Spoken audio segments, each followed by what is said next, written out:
Assalamualaikum warahmatullahi wabarakatuh. Hi, my name is Nur Hamiza binti Kemat. My matric number is 11881014. So today I'm going to talk about some of the development of pharmacology in Islamic history and some of the introduction to Ibn Al-Baitar. Pharmacology began to grow considerably in the Middle Ages, when Islam expanded beyond the Arabian Peninsula to the Iranian Plateau, parts of Central Asia, and North Africa in the late 7th century. Its growth coincided with a golden age of scholarship across the sciences. During this time, Muslim and non-Muslim scholars worked from texts translated from Greek, Persian, and Syriac into Arabic. Major advances in the medical sciences were made that built on the knowledge of previous civilization, such as Greece, ancient Mesopotamia, and Iran, and incorporated medical knowledge from other regions. Because of this, during the height of the Abbasid Caliphate, a pluralistic group of brilliant scholars from all over Eurasia were drawn to the court at Baghdad, as well as to the other academic centers such as Bukhara, Merv, Gundishapur, and Ghazni.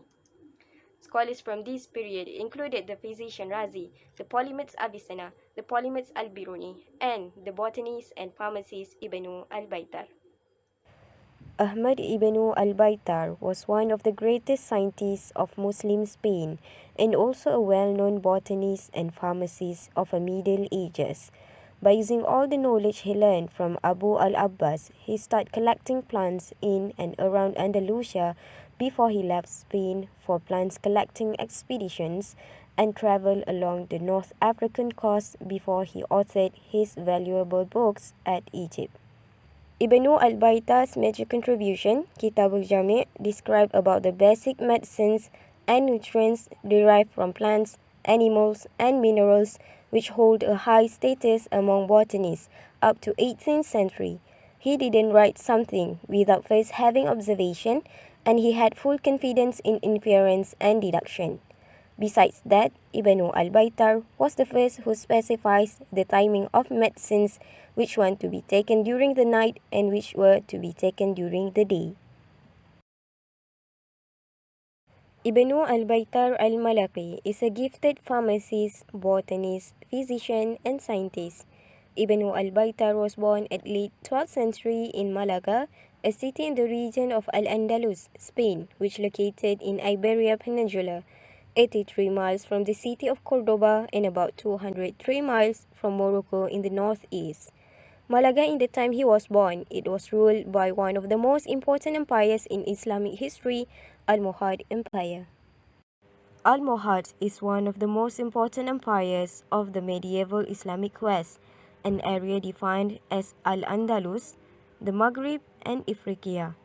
The Almohad Empire is the third of three great empires which ruled substantial parts of the Islamic West between the 11th and mid-13th centuries after the Fatimids and Almoravids.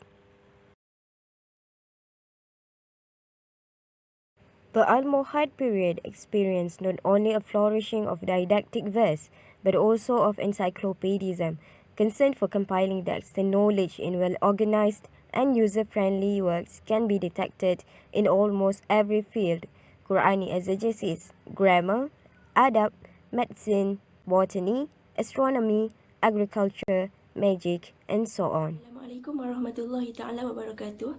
My name is Norashida binti Ramli.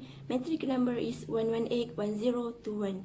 So I would like to continue about the biography of Ibn al-Baitar. Let us take a look. Biography.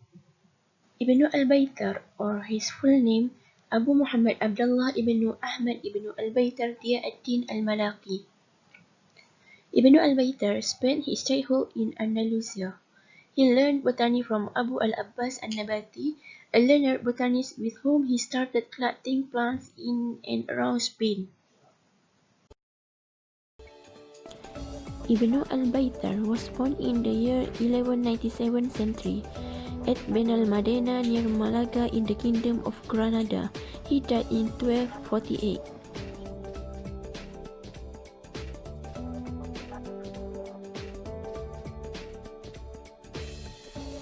Ibn al-Baitar lived in Sevilla, Spain.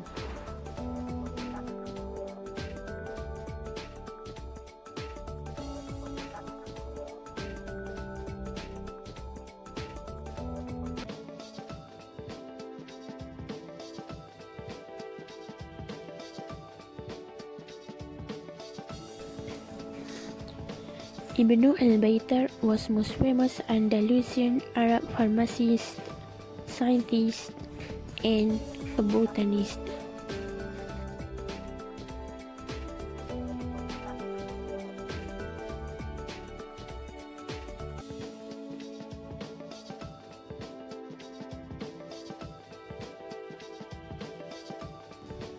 His name, Ibn Al-Baitar, is Arabic for son of the veterinarian, which was his father's job.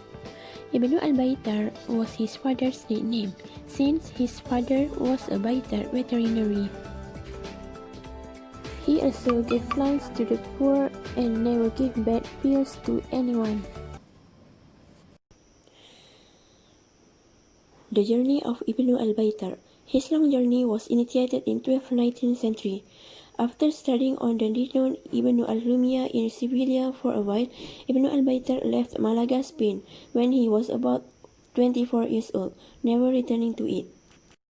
In 1219, he left Spain on a plant collecting expedition and traveled along the northern coast of Africa as far as Asia Minor.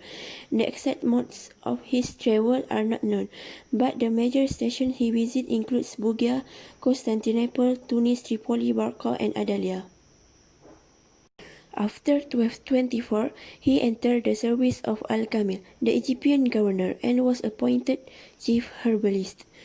In 1227, Al-Kamil extended his domination to Damascus, and Ibn al-Baitar accompanied him there, which provided him an opportunity to collect plants in Syria.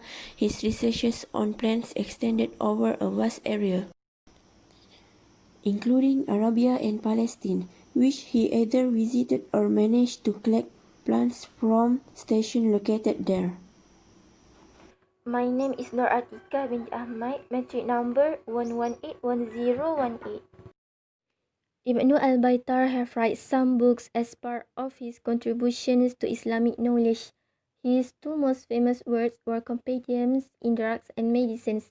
First is Kitab al-Jami' fi al-Adwiya al-Mufrada. This book's most comprehensive encyclopedic works on simple drugs was his major contributions. It is one of the most famous Arabic books in which the names of medicines and food from plants, animals, and installments according to the order of the alphabet. It is an encyclopedia in pharmacy that contains a detailed description of more than 1,400 types of herbs, foods, and medicine drugs, and also show the therapeutic values and pharmacological uses, as well as the book also contains references to 150 Arab writers and 20 Greek writers. After he moved in many cities of the Islamic world from Morocco to from west to east, he put in this book all his research and observations. Ibn al-Baitar adopted the scientific method in research, exploration, experimentation, and viewing as the basis for the study of plants, herbs, and medicines that explained in the introduction of his books. Second, Kitab al-Mughni fi al-Adwiya al-Mufrada.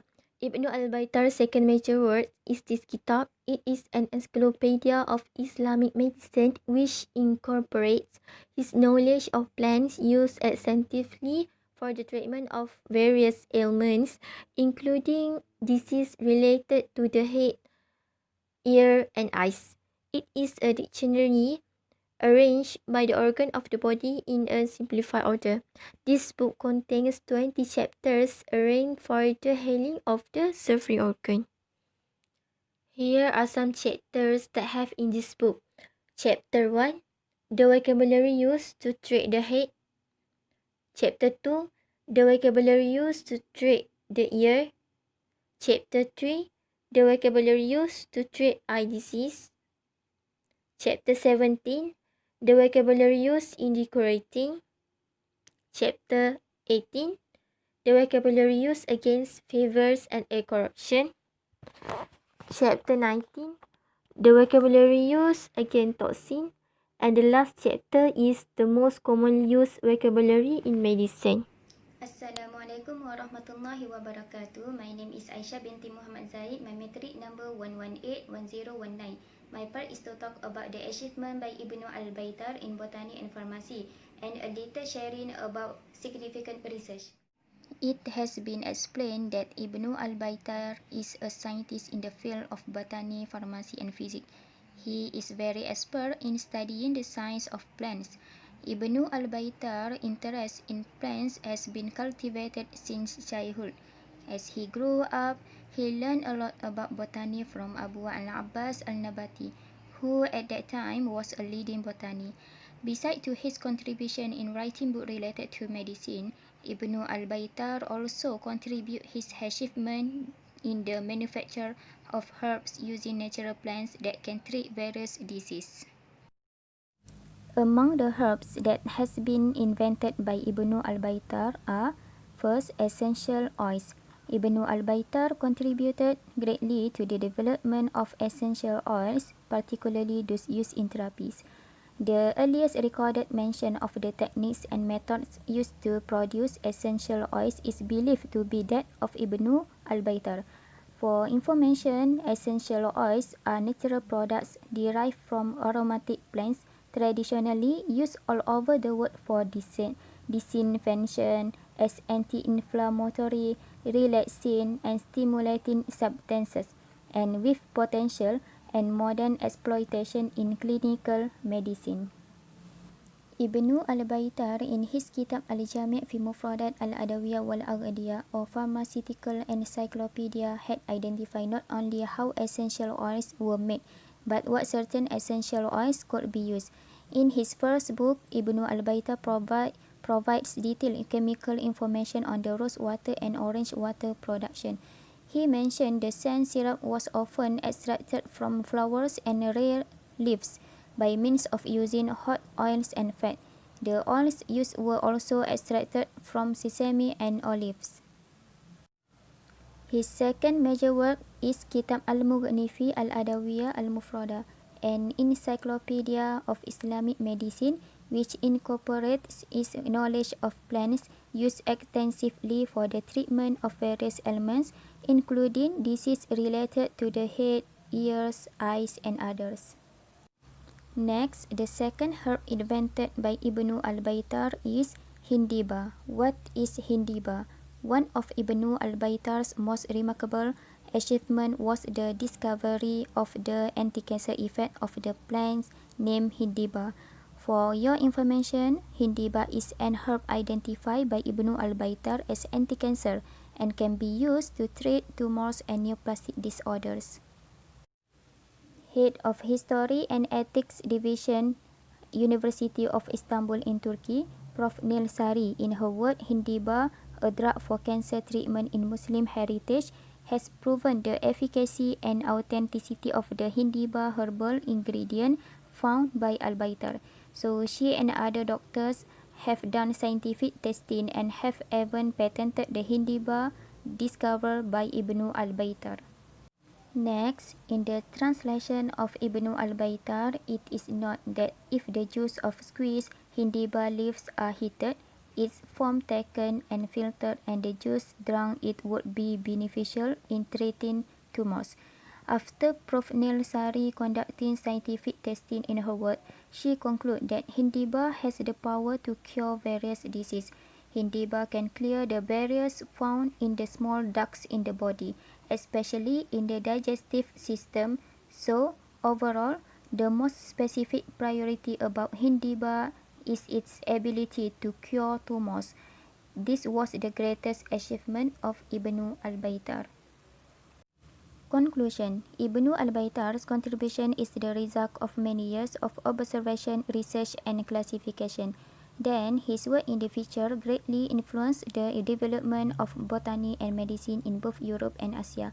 Although his other work, the book Al-Jami', has just been translated and published into a foreign language, many scientists have long studied the language in this book and used it for the benefit of mankind. So, the lesson that can be taken from the story of Ibnu Al-Baitar is the interest of knowledge must be nurtured from an early age and always keep trying until you success, inshallah.